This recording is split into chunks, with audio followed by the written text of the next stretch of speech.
ഞാൻ ഏതാണ്ട് ഒരു മാസം മുമ്പ് തന്നെ എൻ്റെ പ്രേക്ഷകരോട് പറഞ്ഞിരുന്നത് പോലെ കോൺഗ്രസിൻ്റെ മുന്നിൽ ഉണ്ടാകാൻ പോകുന്ന ഏറ്റവും വലിയ പ്രതിബന്ധം എന്ന് പറയുന്നത് സ്ഥാനാർത്ഥി നിർണയമായിരിക്കും എന്ന് പറഞ്ഞു.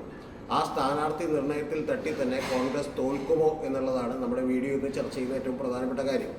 അത് കെ സുധാകരൻ്റെ കാര്യമോ അല്ലെങ്കിൽ അടൂർ പ്രകാശിൻ്റെ കാര്യമോ മാത്രമല്ല, എല്ലാ പ്രാദേശികമായി വലിയ തോതിലുള്ള എതിർപ്പുകളാണ് നേരിടുന്നത്. ആ എതിർപ്പുകൾ നേരിടുമെന്ന് ഞാൻ മുൻകൂട്ടി തന്നെ പറഞ്ഞിരുന്നു. ഏതാണ്ട് 2 മാസം മുമ്പ് വരെ UDF അനുകൂലമായൊരു തരംഗമുണ്ടായിരുന്നുവെങ്കിൽ അത്തരത്തിലുള്ള തരംഗം കുറഞ്ഞു വരികയാണ് എന്നുള്ളതൊക്കെ തന്നെ വിവിധ സർവേകളിൽ നമുക്ക് കാണാം. ഇപ്പോൾ ലോക് പോൾ നടത്തിയിട്ടുള്ള സർവേകളിൽ 85 സീറ്റ് വരെ UDF നേടാമെന്നാണ് പറഞ്ഞിരുന്നെങ്കിൽ പിന്നീട് മാതൃഭൂമി നടത്തിയിട്ടുള്ള സർവേകളിൽ 73 സീറ്റ് വരെ ആയി അത് ചുരുങ്ങിയിരുന്നു എന്നുള്ളത് യാഥാർത്ഥ്യമാണ്. 62 മുതൽ 73 വരെ സീറ്റുകളാകാം എന്ന് പറഞ്ഞിരുന്നു. LDF 66 മുതൽ 77 വരെയുള്ള സീറ്റുകളാകാമെന്ന് പറഞ്ഞിരുന്നു. മനോരമ നടത്തുന്ന സർവേയിൽ പോലും പിണറായി തുടരണം എന്ന് പറയുന്നവരുടെ നമ്പർ കൂടി വരുന്നതായിട്ടാണ് നമ്മൾ കാണുന്നത്. അപ്പോൾ പിന്നെ റിപ്പോർട്ടർ ചാനലിൻ്റെ സർവേയിൽ നമ്മൾ പറയേണ്ടതില്ല. അപ്പോൾ ഇത്തരത്തിലുള്ള സംഭവങ്ങളൊക്കെ തന്നെ ഉണ്ടാകുമ്പോൾ ഈ സ്ലൈറ്റ് എഡ്ജ് മാത്രമേ UDF എന്നുള്ളത് നമുക്കറിയാം. അവിടെയാണ് സ്ഥാനാർത്ഥി നിർണയം ഏറ്റവും തന്നെ പ്രാധാന്യം അർഹിക്കുന്നതാകുന്നത്.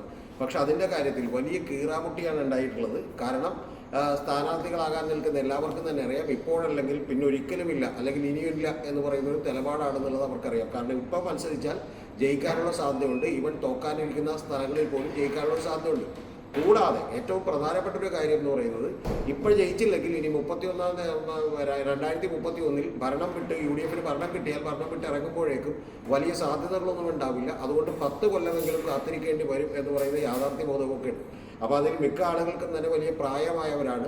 അപ്പോൾ അവരെ സംബന്ധിച്ച് ഇപ്പോൾ കെ സുധാകരനെ സംബന്ധിച്ച് 77 വയസ്സായി. ഇനി അദ്ദേഹത്തിന് 10 കൊല്ലം കാത്തിരിക്കുക എന്ന് പറയുന്നത് ഏറെക്കുറെ അസാധ്യമാണ്. അപ്പോൾ അതുകൊണ്ടാണ് 2 കൽപ്പിച്ച് നിരവധി ആളുകൾ പുറത്തേക്ക് ഇറങ്ങും എന്ന് ഞാൻ പറഞ്ഞിരുന്നു. അത് തന്നെയാണ് ഇപ്പോൾ സംഭവിച്ചുകൊണ്ടിരിക്കുന്നത്. കെ സുധാകരനിലേക്കും അവർ നേരിടുന്ന വലിയ പ്രതിസന്ധികളിലേക്കും വരാം. അതിന് തൊട്ടു മുമ്പ് തന്നെ ഇപ്പോൾ തിരുവനന്തപുരത്ത് അരുവിക്കരയിൽ ശബരിനാഥനായിരിക്കും എന്നുള്ളത് ഏതാണ്ട് തീരുമാനിച്ചിട്ടുണ്ട്. അതുപോലെ വാമനപുരത്ത് പാലോട് രവിയെ മത്സരിപ്പിക്കാൻ തീരുമാനിച്ചപ്പോൾ തന്നെ അവിടെ പോസ്റ്ററുകൾ നിരന്നു കഴിഞ്ഞു. അതായത് ജനഗണമന രവിയെ ഞങ്ങൾക്ക് വേണ്ട എന്ന് പറഞ്ഞിട്ടാണ്. അത് നിങ്ങൾക്ക് ഓർമ്മയുണ്ടാവും, ജനഗണമന പാടി ഇദ്ദേഹം തെറ്റിക്കുകയും വീണ്ടും പാടാൻ ശ്രമിക്കുകയൊക്കെയുള്ള രംഗം നമുക്കുണ്ടാവും. അപ്പോൾ അങ്ങനെ തിരുവനന്തപുരം ജില്ലയിൽ തന്നെ വലിയ പ്രതിസന്ധിയും വലിയ പ്രശ്നങ്ങളും നേരിട്ടുകൊണ്ടിരിക്കുകയാണ്. അതുകൂടാതെ പത്തനംതിട്ടയിലും ഇതേപോലെ തന്നെ ഒരു അവസ്ഥയാണുള്ളത്. വലിയ പ്രാദേശികമായിട്ടുള്ള എതിർപ്പുകൾ നേരിട്ടുകൊണ്ടിരിക്കുകയാണ്. കൂടാതെ ആലപ്പുഴയിൽ നമുക്കെല്ലാം പറയുന്ന പോലെ നേരത്തെ DC പ്രസിഡന്റ് ഷുക്കൂർ തന്നെ എനിക്ക് സ്ഥാനാർത്ഥിത്വം കിട്ടിയില്ലെങ്കിൽ സ്ഥാനാർത്ഥിത്വം കളഞ്ഞതാരാണ് എന്ന് ഞാൻ പുറത്തു വന്ന് പറയും എന്നൊക്കെയുള്ള ഭീഷണികൾ മുഴുവൻ അദ്ദേഹം മുടക്കിയിട്ടുണ്ട്. എറണാകുളത്തേക്ക് വരുമ്പോൾ ദീപ്തി മേരി വർഗീസിനെ പോലെയുള്ള ആളുകൾ എനിക്ക് സ്ഥാനാർത്ഥിത്വം തരാമെന്ന് പറഞ്ഞിരുന്നു. മേയറുടെ കാര്യത്തിൽ എന്നെ പരിഗണിക്കാതെ എന്നോട് അനീതി ചെയ്തതുപോലെ ഇതിൽ അനീതി ചെയ്യില്ല എന്നാണ് വിചാരിക്കുന്നതെന്ന് പറഞ്ഞു. അപ്പോൾ ഇതിൽ ആരൊക്കെ പൊട്ടിത്തെറിക്കും, എത്തരത്തിലുള്ള പൊട്ടിത്തെറി ഉണ്ടാകും എന്നുള്ളത് നമ്മൾ കാത്തിരുന്ന് കാണേണ്ട ഒരു കാര്യമാണ്. ഇത് കൂടാതെയാണ് ചില വിസ്മയങ്ങളെ കൂടി എടുത്ത് തോളത്ത് വെക്കാൻ തീരുമാനിച്ചിട്ടുള്ളത്. അതിലൊന്നും നാട്ടികയിൽ നിന്നുള്ള CC മുകുന്ദനാണ്. അദ്ദേഹം CPIയുടെ സ്ഥാനാർത്ഥിയായിരുന്നു. അദ്ദേഹത്തിന് സീറ്റ് കൊടുക്കണോ വേണ്ടെന്നുള്ള വലിയ കൺഫ്യൂഷൻ നിലനിൽക്കാണ്. കൊടുത്താൽ അത് തൃശ്ശൂരിൽ അല്ലെങ്കിൽ തന്നെ വലിയ ഇൻഫൈറ്റുള്ളൊരു ജില്ലയാണ് കോൺഗ്രസിനകത്ത്. അതെങ്ങനെ ബാധിക്കുമെന്നുള്ള വലിയ പ്രശ്നത്തിലാണ് കോൺഗ്രസ് നിൽക്കുന്നത്. കൂടാതെ G സുധാകരനെ പോലുള്ള ആളെ കിട്ടിയിട്ട് പോലും അവിടെ പ്രാദേശികമായിട്ട് വലിയ എതിർപ്പുകൾ ഉണ്ടാവുന്നു. കാരണം G സുധാകരൻ വാർത്താ സമ്മേളനത്തിൽ പിണറായി വിജയൻ മുഖ്യമന്ത്രിയായാൽ നല്ലത് എന്ന് പറയുന്നു.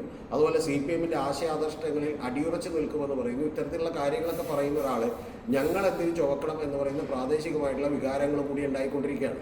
ഇതിനെല്ലാറ്റിനും മേലെയാണ് നിങ്ങൾ അറിയേണ്ടത്, കെ സുധാകരൻ എന്ന് പറയുന്ന കോൺഗ്രസിലെ വലിയ ഫാൻ ബേസ് ഉള്ള KS ബ്രിഗേഡ് എന്ന് പറയുന്ന ഏതാണ്ട് ഒരു സമാന്തര സംഘടന തന്നെയുള്ള അദ്ദേഹം ഞാൻ കണ്ണൂരിൽ മത്സരിക്കുമെന്ന് ഉറപ്പിച്ച് പറഞ്ഞേക്കുന്നത്.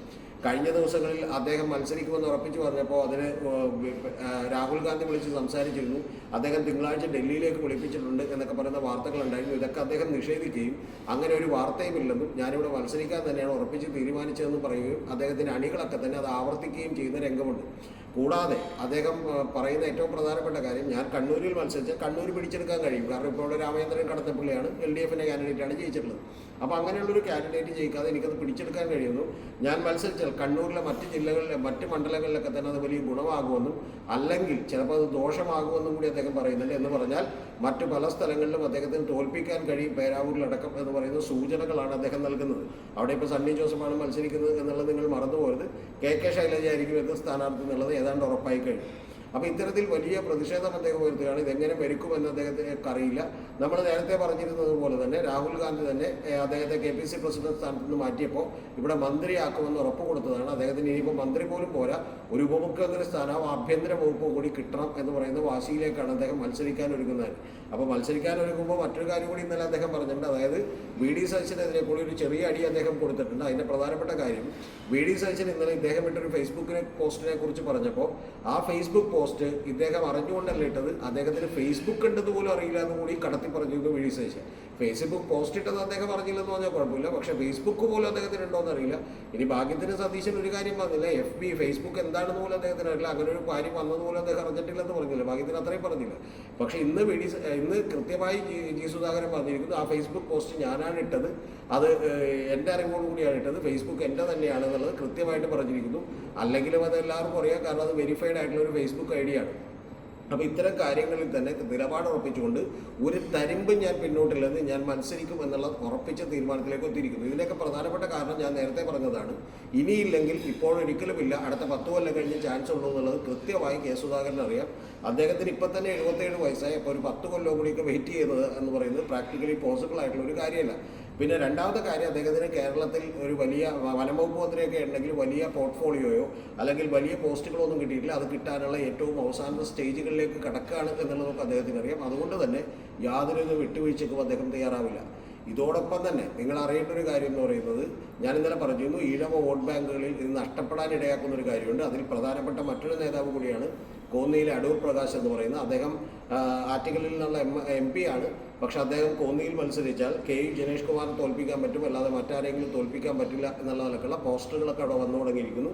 അദ്ദേഹവും മത്സരിക്കാൻ വേണ്ടി തയ്യാറെടുക്കുന്നു. കൃത്യം പറഞ്ഞിട്ടുണ്ടെങ്കിൽ ഇത്തരത്തിലുള്ള MP മാരൊക്കെ കൂടി മത്സരിക്കാൻ വരികയും അവരൊക്കെ നിന്നാൽ ഉറപ്പായും ജയിക്കുകയും ചെയ്യുന്ന ആളുകളാണ്. അങ്ങനെ ജയിച്ചാൽ ഉപതെരഞ്ഞെടുപ്പ് കൂടി വരുമ്പോൾ ഇത്തരം കാര്യങ്ങളെ അധികാരമോഹങ്ങളെ ജനങ്ങളെങ്ങനെ കാണും എന്ന് പറയുന്ന വലിയൊരു ചോദ്യം കൂടിയുണ്ട്. അതും കൂടി വരുമ്പോൾ UDFൻ്റെ സാധ്യതകൾ പിന്നെയും താഴാനാണ് സാധ്യത. അതായത് 3 or 4 MP മാർ മത്സരിക്കാൻ തീരുമാനിച്ചാൽ, ഇപ്പോൾ K സുധാകരൻ മാത്രം മത്സരിക്കാൻ തീരുമാനിച്ചാൽ വലിയ പ്രശ്നം ഉണ്ടാവില്ല. പക്ഷേ ബാക്കിയുള്ള സ്ഥലങ്ങളിലൊക്കെ തന്നെ അത് നെഗറ്റീവായി അഡ്വേഴ്സലി എഫക്റ്റ് ചെയ്യാം. ഇനി അത് കൂടാതെ ഇത് കഴിഞ്ഞാൽ ഉണ്ടാകാൻ പോകുന്ന പൊട്ടിത്തെറികൾ എന്തായിരിക്കും, എത്ര പേർ BJP-യിലേക്ക് പോകും എന്നുള്ളതൊക്കെ തന്നെ നമ്മൾ കാത്തിരുന്ന് കാണേണ്ടതാണ്. ഇന്നിപ്പോൾ പത്മജ വേണുഗോപാൽ പറഞ്ഞിട്ടുണ്ട് BJP-യിലേക്ക് K സുധാകരനെ സ്വാഗതം ചെയ്തിട്ടുണ്ട്. അത് അദ്ദേഹം പോകാനൊന്നും സാധ്യതയില്ല, കാരണം അദ്ദേഹത്തിന് അറിയാം അവിടെ പോയിട്ടൊന്നും കിട്ടാനില്ലെന്ന്. പക്ഷേ മറ്റ് ചില രണ്ടാം നിര നേതാക്കന്മാരടക്കമുള്ള നിരവധി ആളുകൾ BJP-യിലേക്കോ CPM-ലേക്കോ മാറിപ്പോകുന്ന വിസ്മയങ്ങളുടെ ഒരു പട തന്നെയാണ് ഈ സ്ഥാനാർത്ഥി നിർണയം കഴിഞ്ഞാൽ കാത്തിരിക്കുന്നത് എന്നുള്ളതാണ് യാഥാർത്ഥ്യം. ഞാൻ 1 മാസം മുമ്പേ പറഞ്ഞിരുന്നു, എന്തെങ്കിലും സാധ്യതകളോ ഒരു സ്ലൈറ്റ് എഡ്ജോ UDF-ന് ഉണ്ടെങ്കിൽ പോലും അത് കളയാവുന്ന തരത്തിലുള്ള ഏറ്റവും വലിയ പ്രതിസന്ധിയായിരിക്കും സ്ഥാനാർത്ഥി നിർണയം. അത് കീറാമുട്ടിയായി തുടരുന്നു. തിങ്കളാഴ്ച പോലും അത് പ്രഖ്യാപിക്കാനുള്ള സാധ്യതകളില്ല എന്നുള്ളതാണ് നമുക്കറിയാൻ കഴിയുന്ന കാര്യം.